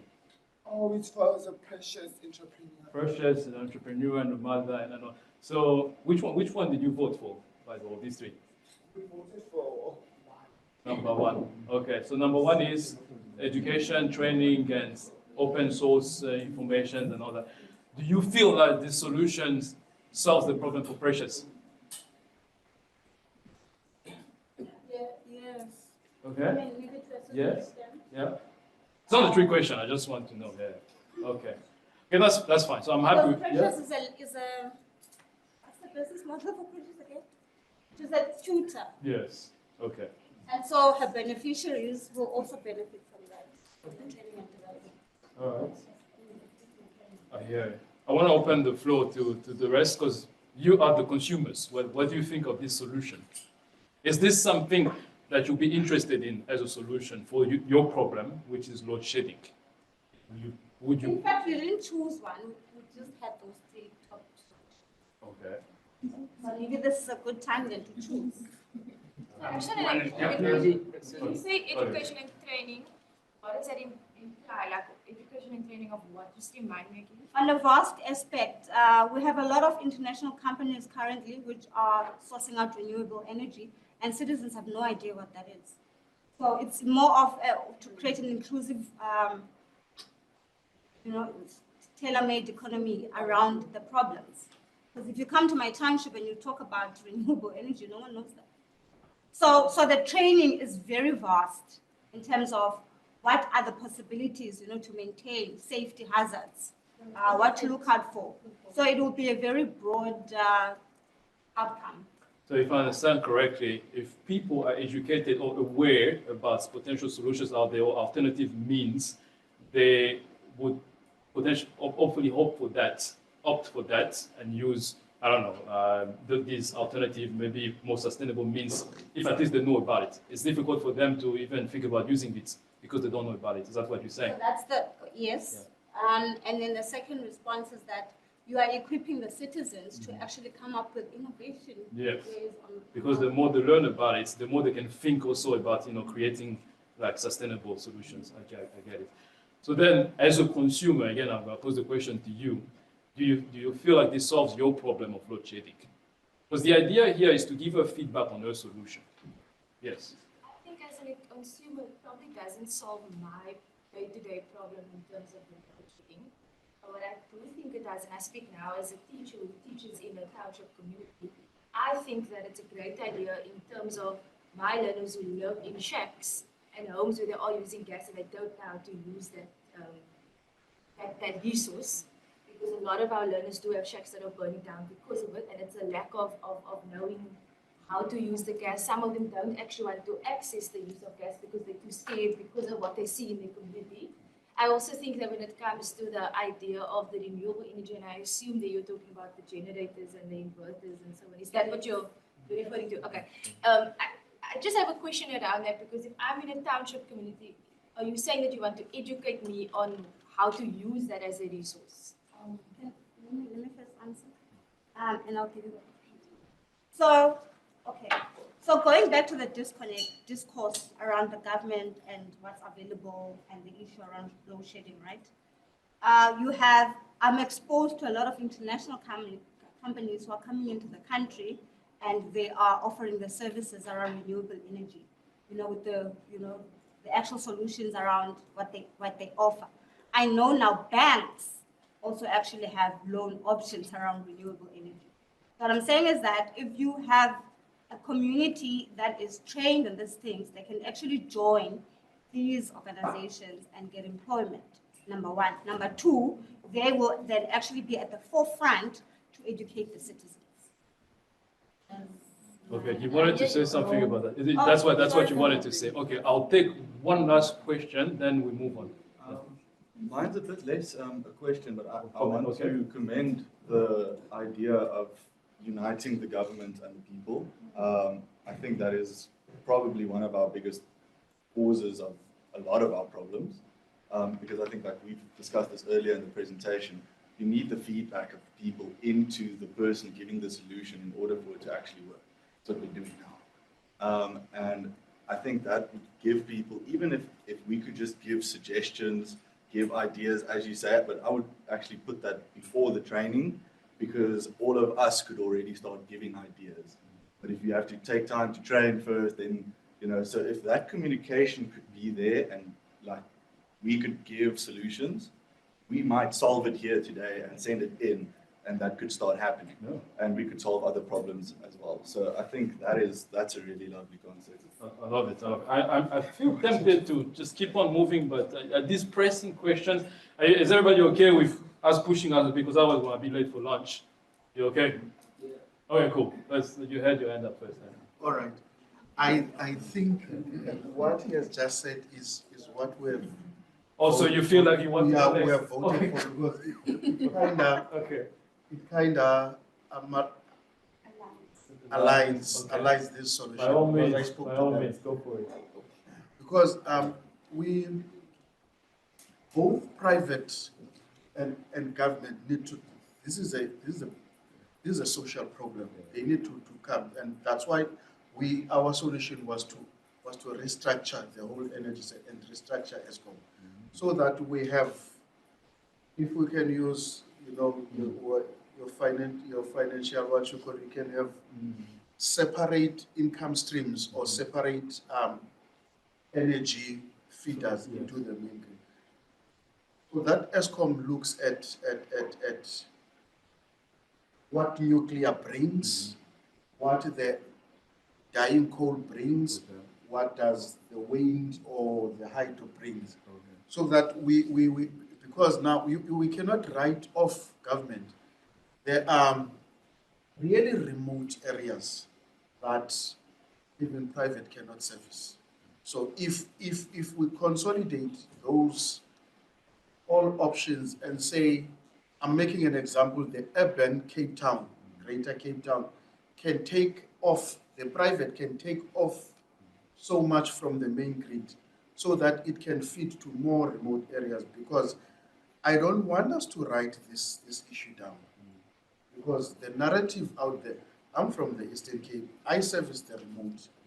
We talk about IPPs, those people, they are black, they turn gray. We don't want any privatization of whatever. And the education and the enlightenment of what solution do they bring, as I've discussed it with them. Do you understand? Because I buy what they said to me, I don't have a problem with it. But I still feel government has a greater role to service its citizens, because it's very aloof. And we can only do that, that's what we said in this table. We've mentioned that we just need a multi-party government. We can't give absolute power to one John who's going to feed his friends. Let's mind my language, let's let one thief to guard another thief, and that's it. Once they are there, no one, yes, because I'm telling you, each one that goes there that gets absolute power is going to push his or her own agenda. That's a fact. Because the problem that we have now is self-made. It's self-made because that's why even elements, not only politicians, even private companies, they'll push that corruption, where they will go and will never do proper maintenance because they need to be called back and they'll be called back. And that's what is happening now. What you call the coal mafia, that's happening in the old Mpumalanga. It's private companies that are buying these guys. And I can tell you, if we can have that, you get one John and one Kokodala and whatever, and then they look on each other. 50% of these problems, they can be solved. Because the issue of maintenance, I just don't buy it in terms of skills. We are a very resourceful country. Two, if you are contracted to maintain this plant, who's watching you that you're doing a better job then? And you don't buy me as the manager of that plant so that, you put pirate parts so that in the next 18 hours I'm calling you back and then I'm eating. Do you understand? So some of these problems are there. So I think all these, they need to come together and say 25% of the grid should be coming from IPPs. 10% should be coming on this. 45% should be coming on that, and then they start to integrate. That's just. Thank you for that.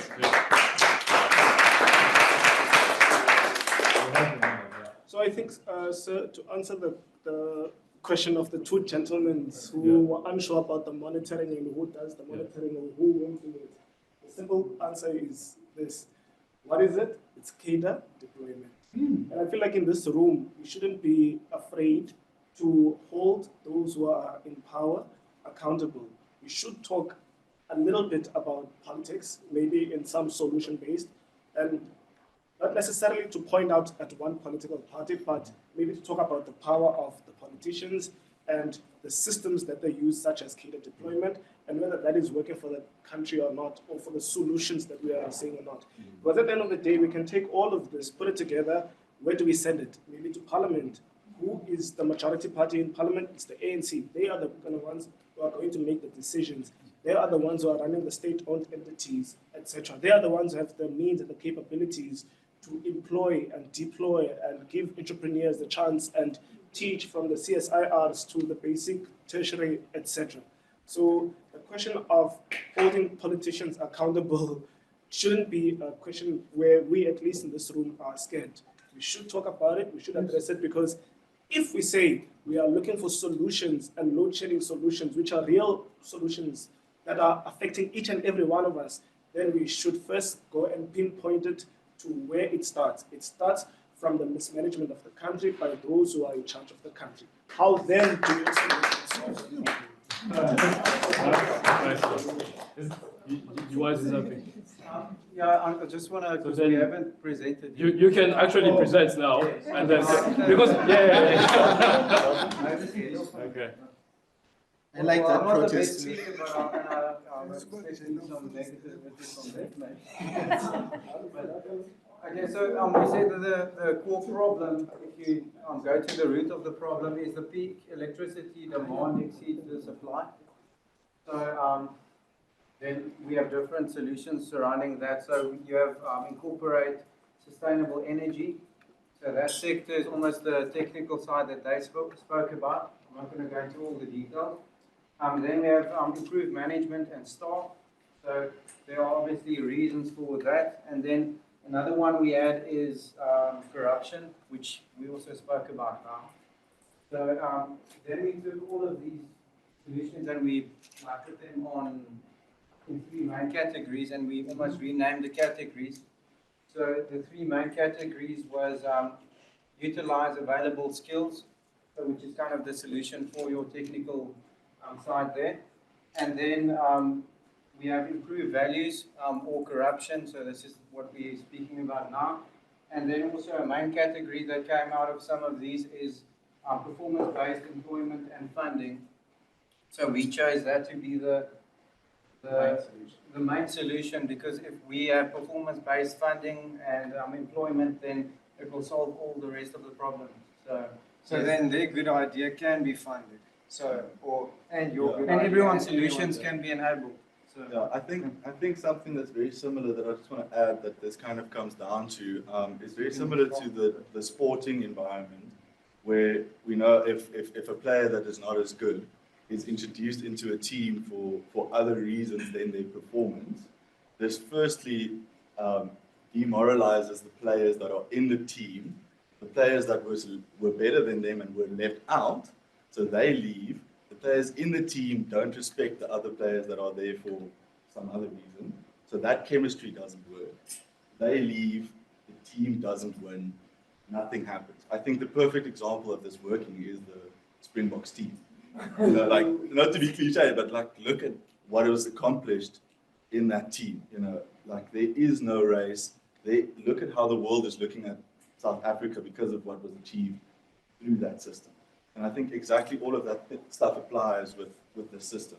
A private company would get demoralized to compete against, you know, the government locking it down. So yeah, that's basically what we thought the core of the thing is. Oh.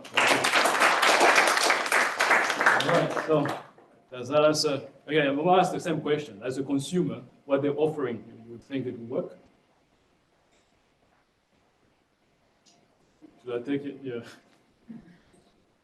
Would work, but the government is the main actor when it comes to load shedding, and how they actually cripple us down with these things. Like, there are always energy bills that they release. They ask people must come and comment the public and whatnot, but the right information doesn't arrive to the people, and people aren't equipped to actually know about these things. So like they end up not commenting in the energy bill, so nothing ever gets changed because people aren't actually making sure that they affect the decision makers, because it's all about the decision makers, the policies that govern us. And I also want to ask, if you're talking about performance-based employment, are you open to the idea of like people that actually generate their own electricity, selling it into the main grid? Or well, I think anywhere in life, if you to have a successful team together, everything has to be performance-based. So then they will come up with the best solutions. So if that's a good solution, then yes. So, like whether that's an employee or a supplier to the main grid, which would in that case be more funding that supplier. If you've got a competitive environment where you, based on performance, either employ or fund a certain entity, then you've got a healthy environment where everyone can compete, and you're stimulating those who are actually working to actually see their ideas come to life. Because competition also stimulates evolution. And yeah, so both of it is included in that. So it's either for an entity supplying and within said entity. Very cool. Last but not least. Have you guys present? Oh, okay, cool. So is that everyone? But then I don't want to just rush this. Because with their presentation, it's like, what I like about them is like, it doesn't really matter whether it's like an entity or if it's yourself as an individual. If you can prove the performance of like whatever you're doing, you're eligible to funding. And that's what it feels to me like it brings everything together, you know what I mean, all these ideas. But I just want to hear from the rest of you, like, how do you feel about that solution? Realistically speaking, does that solve the load shedding problem for you? Yeah, I think that's interesting because it reminds me of like in China.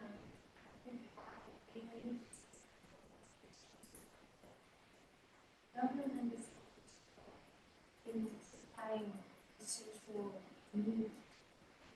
So they hold the companies that sell the energy to the different regions accountable. And people don't just go and do whatever they want.